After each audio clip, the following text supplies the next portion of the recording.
And expecting Spirit of Love to be up with the pace. Bridie's Pride, another likely front runner, as the last one goes in. And they break away then for the Cesarewitch, and Taming was away pretty well. Also silent warning from the outside position. Bridie's Pride is up with the pace as expected early on, with the Spirit of Love, and also Kattegat also moving across, and full ahead over on the inside rail is right up with the pace as well. As they race through the first furlong then, and it's full ahead with Bridie's Pride in the noseband and silent warning on the outside of those two, followed closely then by Taming, Bid Me Welcome in the black cap, and Kattegat back on the inside rail. Ravenswood and Fletcher are just behind the leading half dozen, and then Prairie Falcon.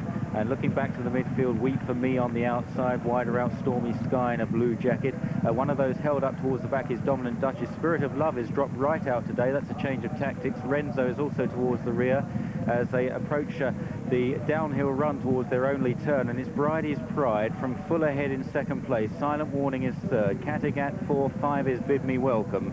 Then Taming on the outside of Prairie Falcon as they run towards the running gap. Out wide is Weep For Me. Lafar in the midfield. Ansar, you might just see a green cap bobbing away behind the leading 8 or 9. Eastwell Hall in a noseband, green jacket, pink cap towards the inside. Barba Papa in a colour change, red and yellow Diablo, yellow cap. He's in the midfield also, about 1 or 2 off the inside rail. But the two leaders remain Bridie's Pride and full ahead as they run downhill towards this bend. Silent Warning in third place. Then Taming and Bid Me Welcome, and then Kattegat on the inside of Fletcher and Weep For Me and Stormy Sky. Back then behind these to Carly's Quest in green headgear. The two leaders are a long way clear as they straighten up now inside the final mile and a quarter, and it's Bridie's Pride that continues to make the running from full ahead in second place. They're a good 8 clear of Silent Warning in third. Barba Papa going off, the 9-2 favourite, still in the midfield. In fourth place is Taming from Bid Me Welcome, the light blue of Prairie Falcon, then Weep For Me.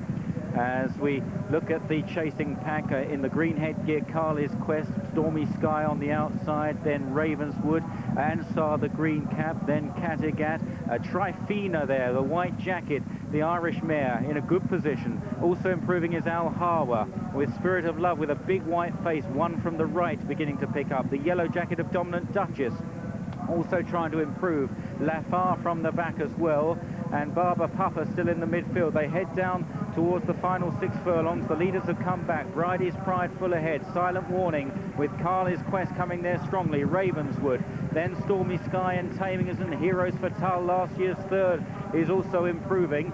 And then Tensile towards the outside of runners, but Carly's Quest has scooted clear, but it's a long way from home still. Carly's Quest here in the hands of the Australian jockey Craig Williams, chased now by Heroes Fatale in second. Stormy Sky, Tryphaena, the white jacket, is fairly cantering at the moment. Wave of Optimism next, then Tensile on the outside from Prairie Falcon as Silent Warning now begins to fade. Barba Papa's in about 8th or 9th place, but under pressure. They've got 2.5 furlongs left to go. Carly's Quest challenged by Heroes Fatale, but I'd like to be on Tryphaena in the white jacket. That's Franny Norton. Wave of Optimism on the near side as they run down towards the final furlong and a half. It's Heroes Fatale from in second place Carly's Quest. Now he gets to work on Tryphaena. Wave of Optimism on the outside. Barba Papa goes into 5th place and is beginning to get going now. They're inside the final furlong. It's Heroes Fatale from Wave of Optimism. Tryphaena not finding much. Barba Papa stays on into third. It's Heroes Fatale and Wave of Optimism. Heroes Fatale is hanging on grimly to win the Cesarewitch from Wave of Optimism. Barba Papa never nearer in third. Tryphaena found little in fourth. Prairie Falcon next from Carly's Quest and Cudex, and then Ansar. And they trail back in the midfield. Fletcher, Eastwell Hall couldn't improve on last year's fourth. Then Ravenswood, Bridie's Pride, the early front runner, faded right out of it. Kattegat was nearly last. Last of all was Weep For Me. But Heroes Fatale, who ran third last year behind Top Seas, has gone 2 better this time for the Martin Pipe team. Gary Carter in the saddle, carrying a pound overweight. It didn't matter, but he wouldn't have wanted to put up 2 pounds over. There wasn't that much in it in the end, with Wave of Optimism and the young claimer George Baker chasing him hard all the way in the final exhausting furlong of this 2.25 mile test. with running on strongly in third, the favourite Barba Papa. Couldn't get going in time. And in fourth, the Irish mare Tryphaena, who've been going so well 2 furlongs out. Heroes Fatale is the hero.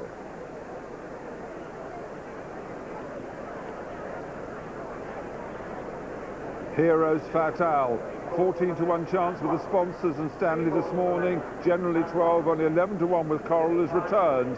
11-1, 6th favourite, Heroes Fatale, and beats a 40-1 chance that Wave of Optimism. The third, Barba Papa, came too late, didn't have the pace when it mattered. The 9-2 favourite Barba Papa with the 4th horse, that Tryphaena, sent off at 10-1, joint 4th favourite, that Tryphaena. And Heroes Fatale, third last year. Well, 2 horses who were third in the Cesarewitch won it years later in the 60s. Greer Feldon and Persian Lancer, third, and then went on to win the Cesarewitch, and Gary Carter wins his second Cesarewitch. He won it 13 years ago on first audition at 50-1, the longest post-war price winner of the race. 50-1 first audition, 11-1 today. That Heroes Fatale, beaten a length and a quarter by Topsies last year. Nothing came to beat him today. Well back this morning and pretty substantial on the course. Not too many bookmakers have won after Heroes Fatale, a 16-1 chance with the sponsors when betting opened in August. Well, Gary Carter really has earned his money today. So's this horse. He's run his heart out, but off the bridle from a long way out. And we shouldn't be laughing at Gary's misfortune, but he did absolutely banjacks as he pulled up there. He's probably been wasting though, hasn't he, too? Well, been struggling to do the weight, and this horse takes some stoking. Used to having Tony McCoy on board, but we're picking this up 3 outs, and at this point, Old Carly's Quest, who set sail for home, probably got about 5 lengths to spare. George Duffield just beginning to show out distress signals on silent warning. On this side, George Baker's had a tremendous run out of Wave of Optimism, and Heroes Fatale going on the far side. But look at Tryphaena in the middle. Looks like it's only a question of when they let go of his head, but he doesn't go anywhere. Franny was absolutely cantering, and I was calling only one winner from here, and I thought when he got to the top of the hill, I thought he'd use that dip and it'd be all over. But as you can see here, the response is nothing. But you know, I've got to mention Gary Carter. I was in the weighing room before racing, saying hello to the boys, and Gary had been in the sauna wasting, and this can be no better feeling. I remember when I was riding, if you've been wasting and if it came off for you, so well done, Gary. As John said, a really willing horse, neck low. Great run by the second horse as well. A Wave of Optimism for Jeff Pierce.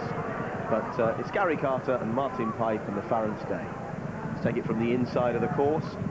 Craig Williams, who'd made a bid for glory on the blinkered Carly's Quest. Carly's Quest wasn't certain to stay, actually, but he's a horse you can't disappoint, and you couldn't knock him too much. He's run a good race for a long way, but a great example of how deceptive horses can be. Franny Norton sitting, going from motionless to flat out, and they all run in different ways, and Heroes Fatal digs deep. It's a generous response, Gary Carter. He must have been delighted from the response he got, and he's talking to Darren. Lovely to try and get to him. He's been surrounded by the family here. Gary, what was that like winning the second Cesarewitch? Tiring. How hard was it? He pulled very hard early. And I didn't think he was going to find a lot, but he found it dug deep, so it's good. Well ridden. Congratulations.